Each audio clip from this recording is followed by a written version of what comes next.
It was a normal Friday evening. I was excited to get home after a long day at school. I waited for the bus. The sun setting against the horizon. I had been waiting for what felt like an eternity, but in reality, it had only been a few minutes. I was all alone, standing at the empty bus stop, with nobody else but the wind and my thoughts.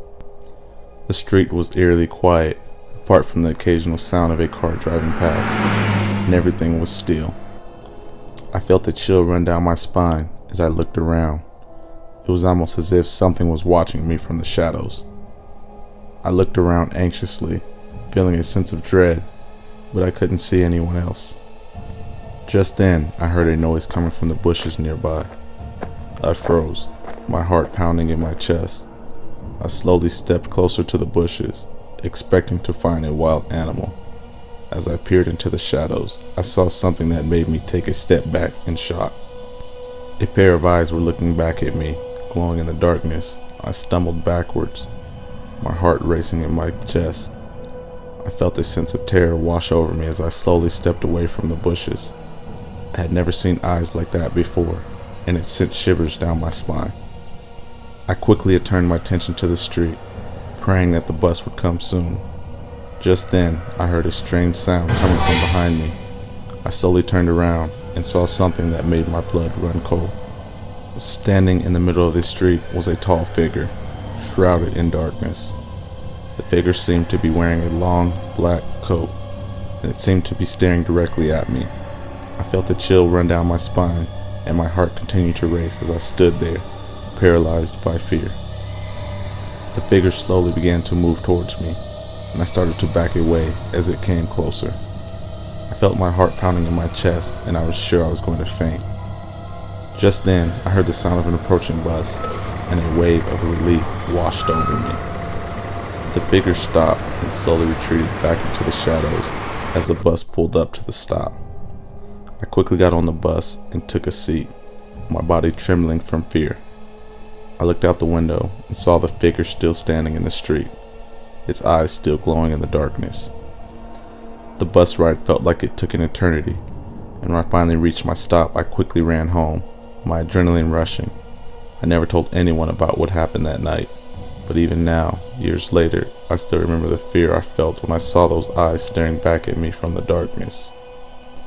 I have since tried to push the memory away and put it in the back of my mind, but I can still feel the same chill that ran down my spine that night.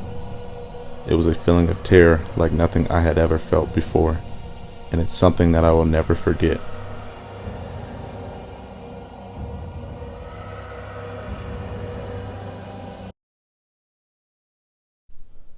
I always had a passion for art, ever since I was a child. Painting was my escape from reality. It was a way for me to express myself when words failed me.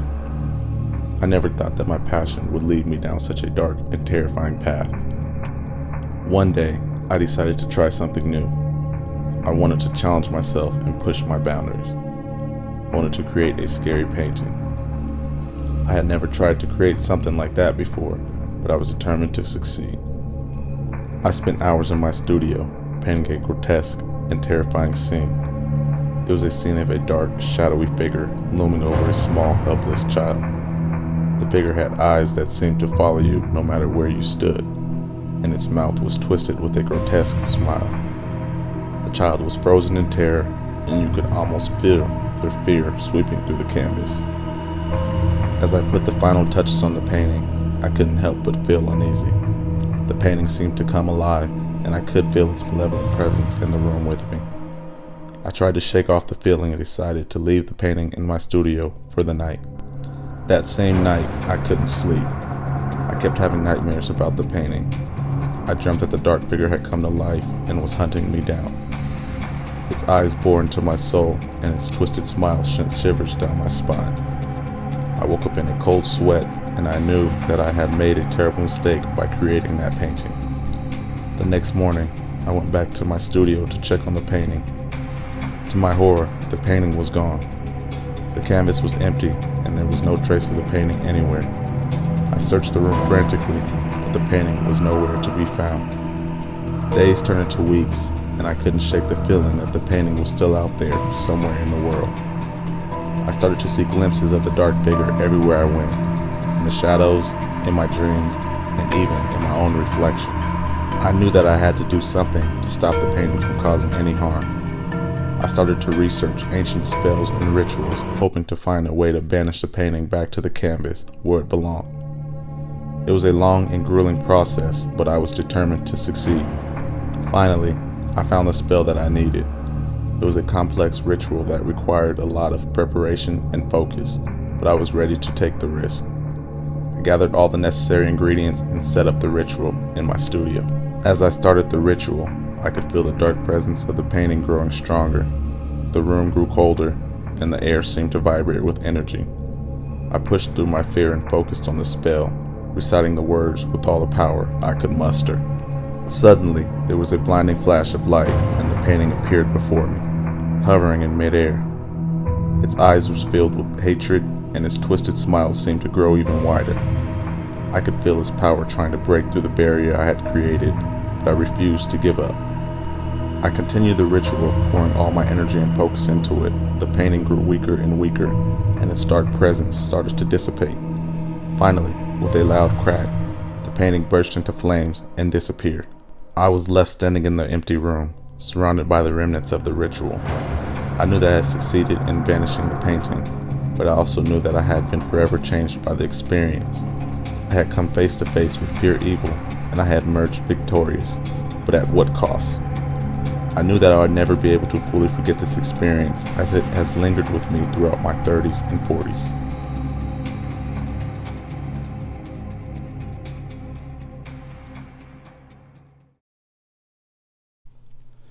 I was always afraid of the dark.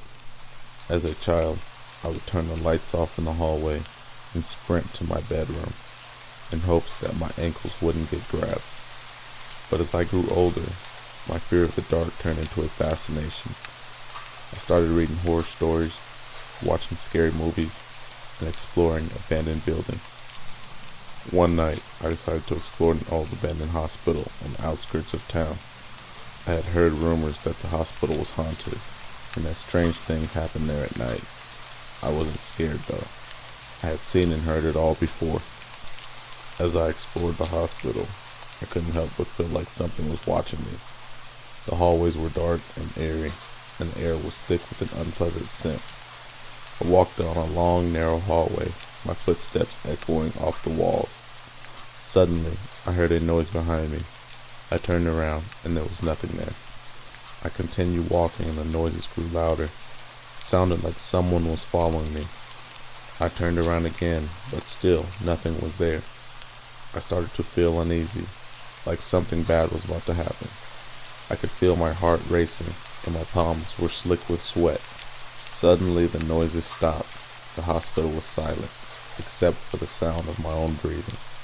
I started to feel like I was being suffocated, like something was squeezing air out of my lungs. I turned around, and there it was, a dark figure, standing at the end of the hallway. I couldn't make out its face, but I could feel its eyes on me. I wanted to run, but I couldn't move, and it was like I was frozen in place. The figure started to move towards me, its steps slow and deliberate. As it got closer, I could see that its skin was pale and ghostly. Its eyes were sunken in, and its mouth hung open in a silent scream. I wanted to scream too, but I couldn't find my voice. The figure was almost upon me, and I could feel its cold breath on my face. And then suddenly, I woke up. I was back in my own bed, safe and sound. I realized that it had all been a dream. I felt relieved, but also strongly satisfied. The fear and adrenaline had given me the best sleep of my life. From that night on, I started to seek out more and more frightening experiences, hoping to recreate the same sensation of fear and relief I had that I felt in the abandoned hospital. It became an addiction, and soon I couldn't fall asleep without first experiencing something terrifying. Eventually, my obsession with fear consumed me. I would go to extreme lengths to find the scariest experiences, even if it meant putting myself in danger. And then one night, I went too far. I found myself in a dark, abandoned warehouse with no way out. I could hear the sound of footsteps behind me, and I knew that something was coming for me. But this time, there was no relief, no waking up in my own bed. This time, the fear was real, and there was no escape. And as I closed my eyes and waited for the end, I realized that I had been chasing a feeling that could never truly satisfy me.